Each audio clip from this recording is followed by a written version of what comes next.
네, 지난주에 처음으로 이제 차트 분석하는 시간을 가졌는데 오늘은 또 어떤 내용을 들고 나오실지 궁금합니다. 그 전에 지난주 이제 말씀 주신 특급주가 있었습니다. 차트 분석을 통해서 우리 백광산업을 말씀을 드렸거든요.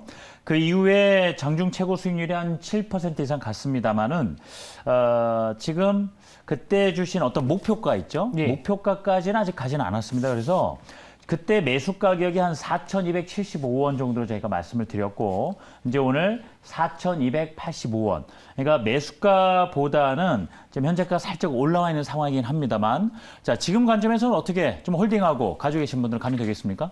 네, 저는 이 백광산업 같은 경우에는 뭐 최근에 이제 가성수다 쪽 관련해가지고 이슈 부각이 여전히 받을 수 있다라고 보거든요. 왜냐하면 이게 양극재 관련해서 수요가 증가하면은 가성수다에서 수요도 같이 증가하는 구조이기 때문에 뭐 이쪽을 한번 좀 포인트를 잡고서 가져가면 좋다라고 생각을 하고는 있습니다. 그러니까 제가 이전에 이 종목 같은 경우에는 한 번에 이제 바로 매수하기보다는 좀 눌림 시에 좀 모아가면서 그러면서 장대 항봉이 한번 거래량이 터질 수 있다. 약간 이런 전략을 좀 말씀을 드렸는데 요즘에 좀 시장이 살짝 조금은 어렵다 보니까 생각보다는 며칠 걸렸습니다. 그래서 다행히 오늘 출연하는 날 그래도 올라가가지고 다행이기는 한데 장중에 한번 급등이 좀 나와주면서 사실 제가 말씀드렸던 가격을 그때 두 차례로 분할 매수 전략이 조금 좋다라고 말씀을 드렸고 요때였었고 아마도 요 정도 가격대였을 겁니다. 그러면 사실 수익 기회를 얻을 수는 있었다라는 거죠. 그래요. 그 윗꼬리를 이렇게 좀 단 것에 대해서는 좀 어떤 상승 탄력, 힘이 부족한 것 아닌가 이렇게 또 해석을 하실 수도 있겠는데 요에 대한 말씀 간단하게 저는 요거는 투자자들의 심리하고 조금 지금 시장의 심리하고 연관을 지을 수 있다라고 보고는 있고요.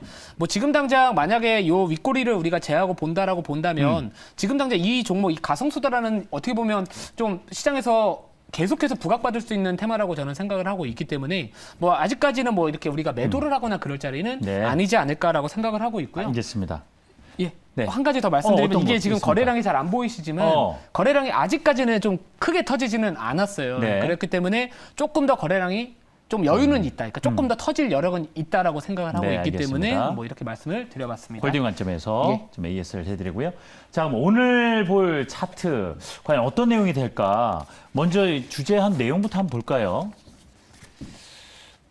차트가 유형이 워낙 많아서 스토캐스틱 나왔는데 아시는 분들은 아시겠지만 생소한 분들 계실 겁니다. 일단 스토캐스틱 개념을 좀 잡고 가야 되겠는데요. 자, 우선은 제가 자료를 준비를 해봤는데요. 이 자료 같은 거는 사실 여러분들 뭐 어렵게 생각하지 마시고 그 HTS 상에서도요. 이 지표마다에 더블 클릭을 하시면은 다 설명이 나옵니다. 그래서 혹시나 내가 집에서 어떻게 좀 공부를 해야 될지 모르신다면은 뭐 굳이 뭐 인터넷 검색 안 하시더라도 뭐 이런 내용들은 충분히 HTS 상에서도 확인하실 수 있다 보시면 될 것 같고요. 자, 스토캐스틱은 여러분들이 많이 이렇게 좀 접해보셨을 보조 지표 중에 하나입니다. 우리가 일반적으로 개인 투자자분들이 많이 활용하는 지표 중에는 스토캐스틱 CCI, RSI, 뭐 MACD 이런 다양한 보조 지표들이 있는데요. 이 스토캐스틱 같은 경우에는 이제 일정 기간 동안의 주가 변동폭 중에서 이제 금일 종가가 어디에 위치하고 어느 있는지, 위치냐? 그러니까 0과 100이 있으면 지금 최근에 이 특정 기간 동안의 주가가 30% 아래에 있느냐. 요렇게 표현을 한다라고 보시면 될 것 같고요. 자, 그래서 주가가 움직이는 특성을 가장 잘 반영하는 지표 중 하나다. 그러니까 개인 투자자분들 또는 이 트레이더분들이 요런 이 스토캐스틱 지표를 많이 보는 이유는요, 다 이유가 있는 겁니다. 그만큼 또 나름대로 또 신뢰도가 상당히 높은 지표라고 생각을 하고 있고요.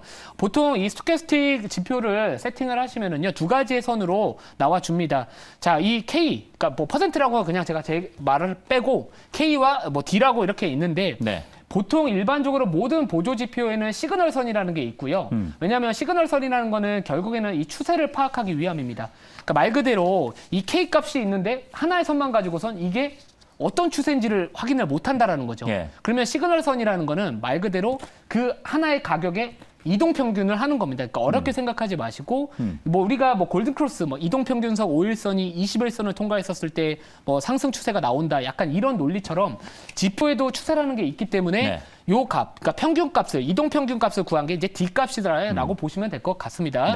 자, 다음 자료. 자, 그럼 스토캐스틱이 어느 정도 위치했을 때 상승을 해석할 수 있느냐. 뭐 이런 부분 또 자세히 들어가 봐야 될 텐데요. 네, 일반적인 사실 해석은요. 누구나 다 알 수 있는 내용들이고요. 사실 다를 게 없습니다. 별게 없는데, 자, 이 K 값이 20 이하로 하락했다가 뭐 이렇게 과매도 구간이라고 하죠. 보통 주가라는 게 뭐 단기적으로 갑자기 투매가 나오거나 한다면 급락이 나와준다면 순간적으로 20 이하로 내려가면 이게 과매도 구간에 진입을 했다 이렇게 생각을 하고요. 네. 그리고 80 이상으로 올라가면 이제 과열 구간.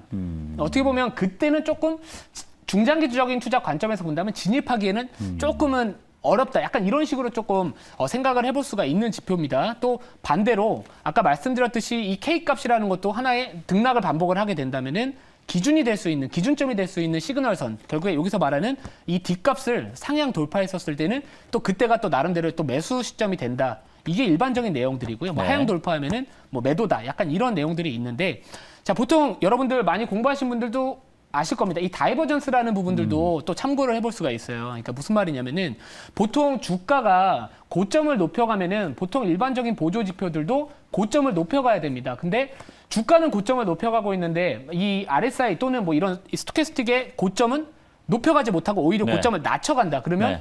진행 중인 추세의 강도가 점차 약해질 것이다. 이렇게 생각을 하고 있기 때문에 추세의 변곡이 보통 나타날 때 나오는 신호다. 네. 이렇게 해석을 많이 네, 합니다. 알겠습니다. 여기까지는 일반적인 내용을 말씀을 알겠습니다. 드리는 거고요. 그래서 이제 이론적으로 네. 일단 들어봤습니다. 그러면은 제일 지금 이제 보고 싶은 게 그럼 실전에 좀 접목을 했을 때 예. 차트에 어떤 식으로 나타나는가? 지금 LG 에너지 솔루션의 차트를 보여주고 있는데 이 설명 한번 부탁드리죠. 예, 이 LG 네. 에너지 솔루션 같은 경우에는 워낙 또 유명한 기업 있잖아요. 네. 근데 제가 이렇게 동그라미를 친 부분들이 뭐냐면은 대부분이 다 과매수 구간에 들어갔어요. 네. 그러니까 과열 국면에 들어갔는데 그럼 아까는 제가 중장기적인 측면에서는 조금 비싸지 않냐, 조금 단기적으로 높은 게 아니냐. 스토캐스틱이 그 전체적으로 한 80% 이상 예. 넘어갔을 때는 네네. 이제 좀 잦아들 그런 구간을 준비한다. 그쵸. 원래는 그게 일반적인 해석인데 네. 보통 주가가 우리가 이제 모멘텀 플레이라고 하잖아요. 네. 주가가 어느 정도 힘을 받기 시작을 한다면은 예. 예를 들어서 지금 이 과열 구간에 진입을 해가지고 오랫동안 유지를 하는 경우들이 있다라는 거죠. 그렇죠. 그렇기 때문에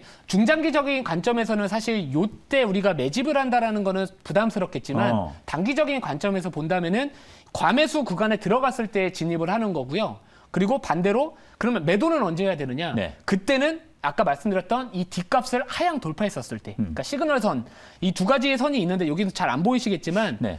요 두 가지 선 중에서 지금 여기 선이 있고 네. 지금 이렇게 움직이는 선이 있잖아요. 네네. 네. 그럼 여기에 지금 네. 두 개의 선이 있는데 예. 지금 좀 이 이렇게 노란 하고 있는데 선과 이렇게 이러고 네. 있는데 그 시그널선을 하향 돌파했었어요. 지금 화면에 좀 나오고 있습니다. 아, 네. 두 개 선이 지금 거의 비슷하게 움직이고 있는 듯 보이는데. 네. 네. 그 두 개의 선인데 네. 어떻게 보면 이제 진입은 80을 넘어섰을 때 진입을 하는 거고요. 네. 매도는 시그널선, 아까 D값을 이제 K값이 하향 돌파했었을 때 이렇게 전략을 짜는 겁니다. 그러니까 이 트레이딩 책 같은 데 보면은 이 전략을 보통 어떤 전략이라고 하냐면은 이 스토캐스틱 팝이라고 해가지고 네. 스토캐스틱이 탁 튀어오를 때 어허. 튀어오를 때 그때만 순간적으로 수익을 취하자라는 전략인 예. 거거든요.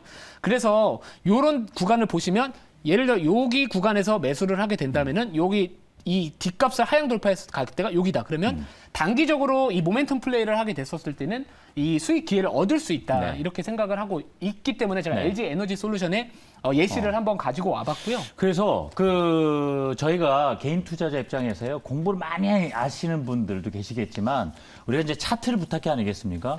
그럼 이런 유형의 차트들 이런 어떤 관점에 비슷한 모습을 나타내는 차트들을 찾기 위해서 이 기업들 하나하나 차트를 다 봐야 되는 건지 예. 비슷한 유형의 차트를 어떻게 골라내서 쉽게 볼 수 있는 방법은 없는지 이것도 궁금해진단 말이에요. 이게 사실 이제 예. 우리가 차트를 가지고서 매매를 하다 보면은 사실 이게 많은 분들이 뭐 테크니컬, 그러니까 예를 들어서 차트 보냐, 너 펀더멘털 보냐라고 네. 했었을 때 사실 장단점이 다 있습니다. 그러니까 왜냐하면 차트는 보통 일반적인 보조 지표는 후행성을 띠고 있다라는 네. 게 좀 어떻게 보면 단점이라고 할 수 있는 거고요. 그래서 저는 이 차트는 말 그대로 도구다. 그러니까 보조 지표라고 생각을 참고. 하는 게 보조라는 단어가 들어가잖아요. 알겠습니다. 그냥 지표가 아니라 보조 네. 지표는 네. 말 그대로 그냥 우리가 활용할 수 있는 거라고 보면 될 것 그럼 같고요. 좀 더 들어가서 보죠. 자, 주목 이 차트. 지금 이 차트를 주목해보자 이런 말씀 아니겠어요? 네. 네, 왜 그런지 들어보죠. 자, 이 기업 같은 경우에는 제가 잠시 뒤에 이제 어떻게 보면 어떤 기업인지 이제 공개를 해주실 말씀을 텐데. 드릴 건데 네. 자, 우선은 제가 여기 동그라미 친 부분들이 뭐냐면 잘 안 보이실 수도 있는데 여기가 이제 과매수 네. 구간에 들어갔습니다. 네. 그러니까 아까 말씀드렸듯이 스토캐스틱 팝 전략 같은 경우에는 이제 과매수 구간에 들어갔었을 때가 매수 타점이 되는 거고요. 자, 그리고 나서 아까 K값, 어떻게 보면 시그널선이라고 할 수 있는 그 K값을 하향 돌파하지 않는 이상은 홀딩하는 전략으로서 가져가는 겁니다. 제가 여기 검정색 선을 그려놨던 이유가 어떤 걸 의미하냐면 제일 위에 있는 검정색 선. 예, 제가 네. 그려놨던 이유가 뭐냐면은 네. 이 가격대가 사실 이 기업의 2년 정도 됐나? 그 정도 오랫동안 계속 저항을 받았던 가격대입니다. 맞으면 내려오고 맞으면 그쵸. 내려오고. 예. 근데 이 저항대를 또 뚫었다라는 것도 되게 중요하기 때문에 뭐 한 가지 뭐 보조 지표만 보면은 뭐 네. 약간 신뢰도가 떨어질 수는 있어요. 네. 요 지금 저항선을 뚫었다는 거예요. 그쵸. 지금. 예. 그리고 여기 지금 이게 빨강색 라인이 나오잖아요. 네. 빨강색으로 색칠이 칠해져서 갑자기 초록색으로 변하는 거는 제가 이 스토캐스틱 팝 전략을 이 코딩을 한 겁니다. 그러니까 어떻게 보면 시스템 트레이딩 상에서 자동 매매가 되는 거거든요. 네. 어떻게 보면. 근데 지금 이때 매수가 돼서 매도되고 매수되고 매도되고 이런 식으로 전략을 짜는 건데 모든 전략은요 승률이 100%는 없습니다. 그렇죠. 항상 그거를 꼭 염두를 해두셔야 될 것 네. 같고 제가 이 차트 같은 경우에는 어떤 거를 표현들을 드리고자 이렇게 가지고 왔냐면은 아까 제가 이 보여드리세요. 검정색 선 기억나시죠? 예. 이게 지금 이 기업의 과거의 일봉 차트인데 계속해서 이 가격대를 저항을 받다가 아까는 한 요 구간 차트를 본 거고 그쵸. 지금 더 길게 이렇게 본 차트군요. 네. 그래서 이게 저항선이었다는 말씀 주시는 거예요. 네네.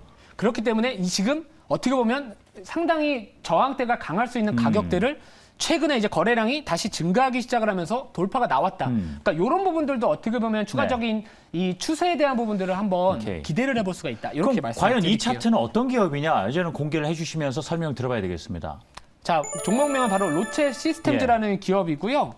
동사 같은 경우에는 이제 어떻게 보면 이 삼성 디스플레이 쪽도 이제 주요 고객사로 가지고는 있습니다. 네. 자, 게다가 이제 올해 사상 최대 실적이 또 기대된다. 결국에는 지금은 실적이 어느 정도 받침이 돼야지 주가가 더 비례하게 올라갈 수가 있는 상황이고요. 네. 자, 매출액을 한번 보시면 이야, 이 예. 눈길이 가네요. 이렇게. 예. 네. 이게 아마도 지금 79% 제가 오타가 좀 있었던 것 같기는 해요. 근데 아무튼 이 영업이익하고 매출액 네. 자체가 고성장을 유지를 한다라는 네. 거는 지금과 같은 시장 그리고 아까 말씀드렸던 중요한 계속해서 저항을 받았던 가격대를 뚫었던 이유는 뚫어냈다. 실적 베이스로 우선 접근을 할 수가 있을 것 같고요. 네. 자, 게다가 아까 말씀드렸듯이 삼성 디스플레이라는 주력 고객사가 이제 앞으로 8.6세대 OLED 투자 기대감이 있습니다.